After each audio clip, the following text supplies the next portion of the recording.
Hey, it's Dustin with the Davidson Group here with your market update for August, Friday the 13th. It's going to be a scary one. No, I'm just being silly. This week we're going to be talking about our local area, our local association, and the statistics and information, the data around that. So as you all know, we put out these in progression. We go from local to state to national, and then we just do that every single month over and over so that you're getting a pulse of the area and surrounding.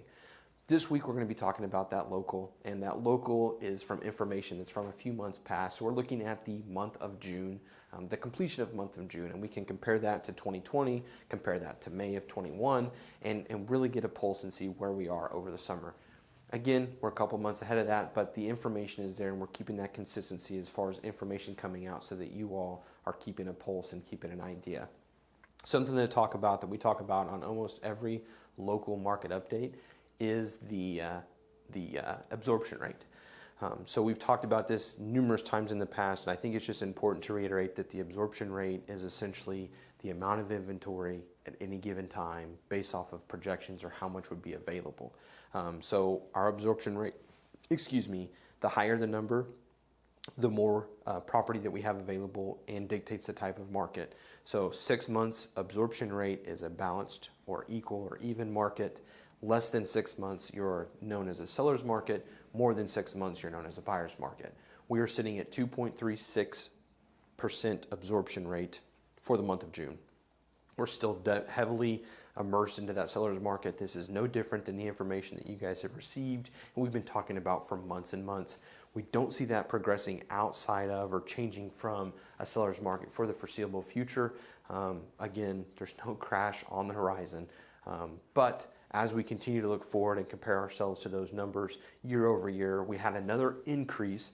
So if you remember the month previous, we're in that 155, 157 range of an average price or a median price point on the area.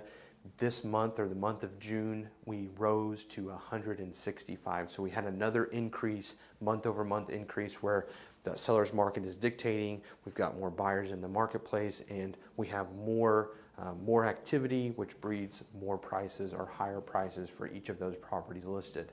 We had 372 properties that were sold in the month of June.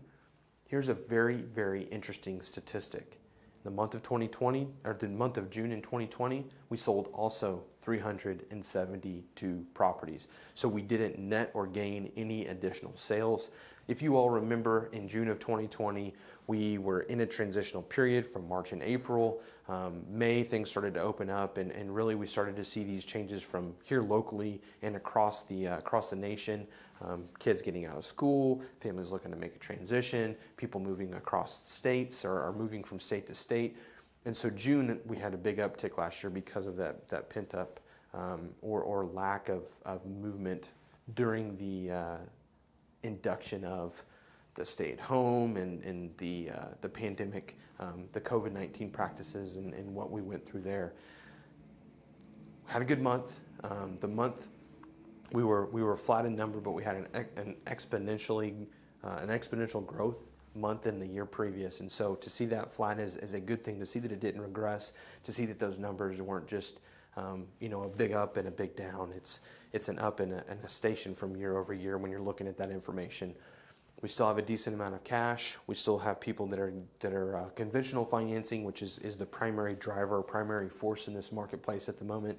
But we still see VA, we still see FHA, we still see rural development. We see very, very few owner finance or more creative and untraditional methods of finance, like a lease purchase or a lease option, something like that.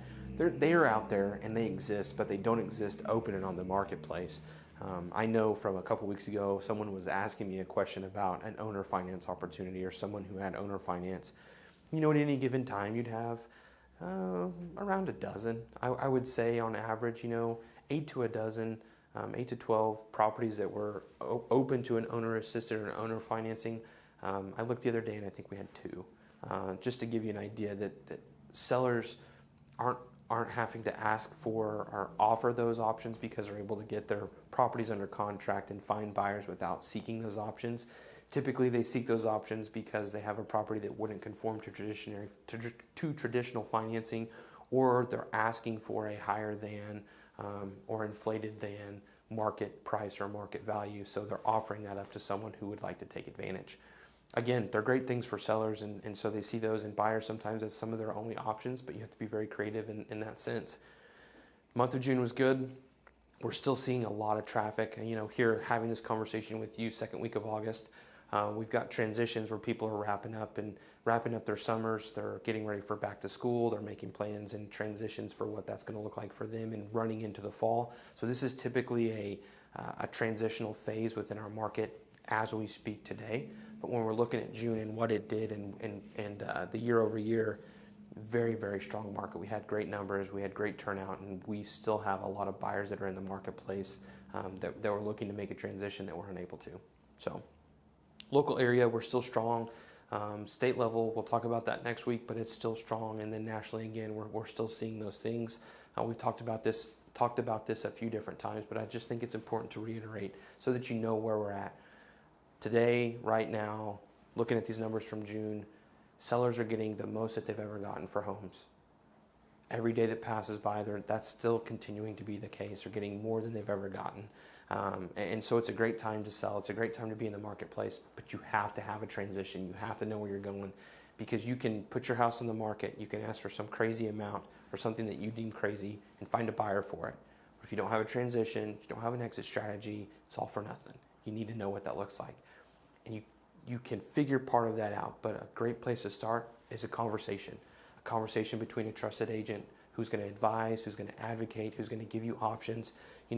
Maybe not necessarily an option that says sell, sell, sell, or push you into a situation that may not be best for you, but really just weighing those options and trying to figure out what the best result would be based off of, or best outcome based off of what you're trying to produce or what you're trying to attain. I'd love to hear from you. I'd love to be that trusted resource and help guide and direct you into what that would look like. Hope this message has found you well. Obviously, the information is something that you've heard similar to or something, but know that the progressions have been well. We've had good movement in the market, and we're excited about what's going to happen over the next couple of months as we lead into deep fall and then winter following. Anyways, until we see you next time, have a great week.